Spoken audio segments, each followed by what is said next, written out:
First and foremost, I would like to thank everyone for coming here and being a part of this celebration. Especially Raj Uncle and Josie Auntie, they have came all the way from Pune. Suresh Uncle and family, Kermati, Manojji Uncle and family, and Abhi Chetan. And also all our family, AB Chetan, and all our family, friends and our relatives. And I know that I speak on behalf of my family when I say that we are truly grateful and blessed for your presence. I wish to start off by saying what an incredible moment this is. 25 years of marriage. 25 നീണ്ട വർഷം അതിശയം തന്നെ.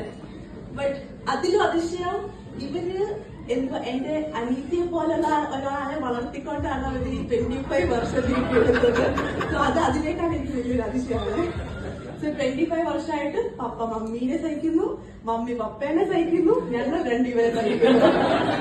So I think that deserves a round of applause അല്ലേ? ഇത്രയും സഹിക്കല്ലേ 25 വർഷത്തെ. But ഞങ്ങൾ ഒരിക്കലും ഒരു പെർഫെക്റ്റ് ഡോട്ടേഴ്സോ അല്ലെങ്കിൽ എന്തുവാ അങ്ങനൊന്നും അല്ലായിരുന്നു. But I can honestly say these two have been like the perfect parents for me and for her for sure. എന്റെ എല്ലാ തെറ്റുകുറ്റങ്ങളും സോബിയുടെ കുറെ തെറ്റുകുറ്റങ്ങളും സഹിച്ച് they have loved us and they have loved each other. എന്ന് വെച്ചാൽ ഒരു വഴക്കുണ്ടാക്കത്തില്ല ഒന്നുമല്ല കേട്ടോ. ഇവര് വഴക്കുണ്ടാക്കുമ്പോൾ എന്റെ പൊന്ന് സാറേ ചുറ്റോളത്തില്ല. ബട്ട് പിന്നെ ഇവിടെയുള്ള ആർക്കെങ്കിലും എങ്ങനെയാ ഭാര്യയായിട്ട് വഴക്കുണ്ടായതിനു ശേഷം എങ്ങനെ സോൾവ് ചെയ്യുന്നെങ്കിൽ പപ്പേനെ കോണ്ടാക്ട് ചെയ്യുക. പുള്ളിക്കാരൻ 1 മണിക്കൂർ വഴക്കുണ്ടാക്കും, ബാക്കിയുള്ള 23 മണിക്കൂർ പുറകെ നടക്കുക ആ വരക്ക് സോൾവ് ആക്കാൻ വേണ്ടിയിട്ട്. എന്തെങ്കിലും അത്യാവശ്യത്തിന് ഇങ്ങനെ വഴിയെല്ലാം പോവാൻ നിൽക്കുക. ആ സമയത്ത് വരട്ടെന്ന് വെച്ചു പിന്നെ എവിടെയും പോകത്തില്ല. മമ്മിയുടെ സൈഡിൽ തന്നെ എവിടെയെങ്കിലും ഇങ്ങനെ എന്നെ കൂടി കിട്ടി നടന്നോളൂ. അതാണ്. ആൻഡ് ഇറ്റ് ഓൾവേസ് മമ്മിക്ക് ഒരു ഇതില്ല. മമ്മി അങ്ങ് ഇതൊന്നും പോകും. ഒരു സ്ട്രോങ് അല്ല മിസ്റ്റേക്ക് ഒന്നും 2-3 ദിവസമൊക്കെ മിണ്ടാണ്ടിരിക്കണം. മമ്മിയോട് പറ്റത്തില്ല. Very bad. പിന്നെ ഞങ്ങൾക്ക് കിട്ടിയ ഒരു വലിയൊരു ഭാഗ്യം എന്ന് വെച്ചാൽ ഞങ്ങളുടെ പേരൻസ് 2 തവണ വെഡിങ് ആനിവേഴ്സറി സെലിബ്രേറ്റ് ചെയ്യും. അത് എന്താന്ന് വെച്ചാൽ ഒരിട്ടവര് ഒളിച്ചോടിയായിരുന്നു കേട്ടോ. അതുകൂടെ ഒന്ന് സെലിബ്രേറ്റ് ചെയ്യും. പക്ഷെ തെറ്റിദ്ധരിക്കണം, അവർ അങ്ങോട്ടും ഇങ്ങോട്ടും രണ്ടും കുഴപ്പമില്ല.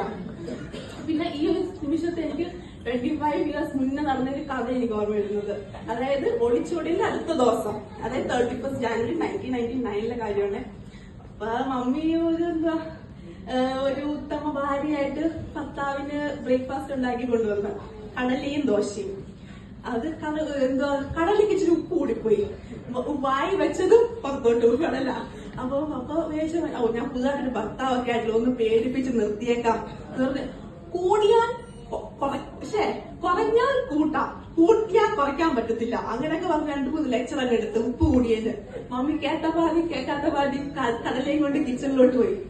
പപ്പ വെയിറ്റ് ചെയ്യാം, എന്തെങ്കിലും മേക്കപ്പ് ചെയ്തോണ്ട് വരാനായിരിക്കും, എന്തെങ്കിലുമൊക്കെ ചെയ്തോണ്ട്. 5 മിനിറ്റായി, 10 മിനിറ്റായി, 15 മിനിറ്റായി, കടലയില്ല. കടല കൊണ്ടുപോയ ആളുമില്ല. കിച്ചണിലോട്ട് ചെന്ന് ചോദിച്ചു, ദിശ എന്തേടി കടല? മമ്മി ചൂണ്ടിക്കാണിച്ചു ഗാർബേജില് ആളൊക്കെ. അന്ന് ഒരാൾ പേടിച്ചു, എന്ന് വെച്ചാൽ പപ്പയാ. അന്ന് തൊട്ട് അന്ന് അമ്മയ്ക്ക് മനസ്സിലായി ഇനി എന്തുമായിരിക്കും അപ്പോഴും ലൈഫ് എങ്ങനെയാണെന്ന്. അതേപോലെ ഇങ്ങനെ നടക്കുന്നു. ഇവരിങ്ങനെ ഇണങ്ങിയും പിണങ്ങിയും ഇങ്ങനെ ജീവിച്ചു പോകുന്നു. So anyway, here's to 25 years of ചിരി, കളി, വരക്ക്, കൂർക്കമ്പലി. പക്ഷെ രാത്രി എന്തോ കഴിക്കാൻ. So cheers.